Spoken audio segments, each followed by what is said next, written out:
Kenya's floriculture sector can best be described as ever-blossoming owing to the country's top-tier ranking as an exporter of fresh-cut flowers to the international markets. But with the rising competition both regionally and globally, the future seems not so rosy for investors who say the ease of doing business in the country is deteriorating. In this Labor Day special, NTV's Bridget Singana spoke with the people behind the roses which earn big bucks for the country and gathered insights on what ails the subsector.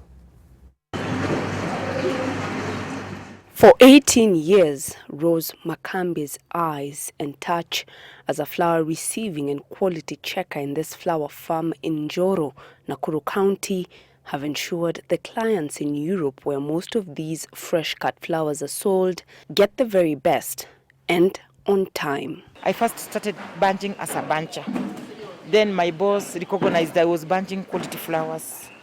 Then my boss promoted me to be a quality checker. For Rose, a teacher by profession, her satisfaction comes from the empowerment her work has given her in the duration that she has served here. Nimefanya hii kazi, nimenunua shamba, nimejenga, nimevuta stima, nimevuta maji, nimesomesha watoto wangu saizi wako university. So I'm just happy about it kwa sababu ingawaje ni kidogo, lakini it has peace. Alafu I enjoy hii kazi. An estimated billion stems of flowers land in Amsterdam from Kenya annually, and from the flower hub they penetrate into the vast European continent. According to the Kenya Flower Council, by the close of 2017, Kenya exported flowers worth $1 billion shillings. And as lucrative as that sounds, the growers who are the employers say the times have been tough for their pockets. The old generation used to buy a lot of flowers, but the young one at the moment, they are not in the business of flowers. Yeah, so that is why the demand and supply has really changed drastically. Also, if you check on the euro, the way the trend has gone, it has really changed. The buying, that urge of buying is not there. Apart from the ever-growing competition locally and beyond the borders, the flower sector, which employs close to 500,000 people, is also never shy of the negative publicity as far as workers' safety is concerned. But that, some of the growers say, has since improved. I don't think there's any organization or any establishments more regulated than flower farms. We come in as experts, environmental experts, safety experts, in advising farms on how to comply with the statutory laws which are there. For instance, here at Expression Group, we are conducting air quality monitoring for them. About 2,000 personnel are on this farm every day. It has had to conduct frequent tests to assure the workers of their safety and health. Another thing you'll note around flower farms, especially this one, there's a lot of birds, there's bees, which shows that in terms of environmental management, the environment is actually good. If you go and do an analysis, you might be surprised. Greenhouses, the air quality inside greenhouses is actually cleaner than in your air, the air in your vehicle.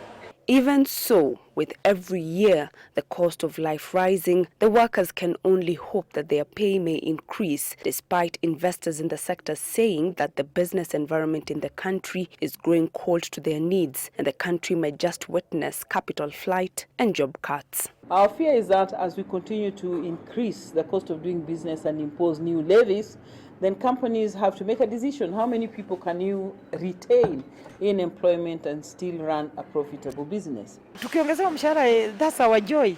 You know, even adding salary, it's one way of motivating you. Prospects of better days ahead are also dimming, since the success of the industry is dependent on the favorable give and take between the government and the investors. The fertilizer and the pesticide costs are really huge amount which we spend.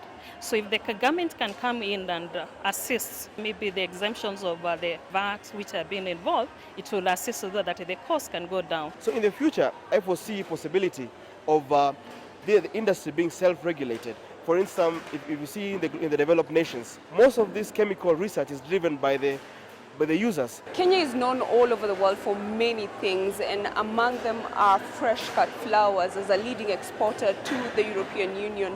Of concern is the welfare of workers like this, and most importantly, how much they take home at the end of the month. It is hoped that with the bettering of the economic status of the country, that these workers too will be able to benefit from their hard toil in the farms.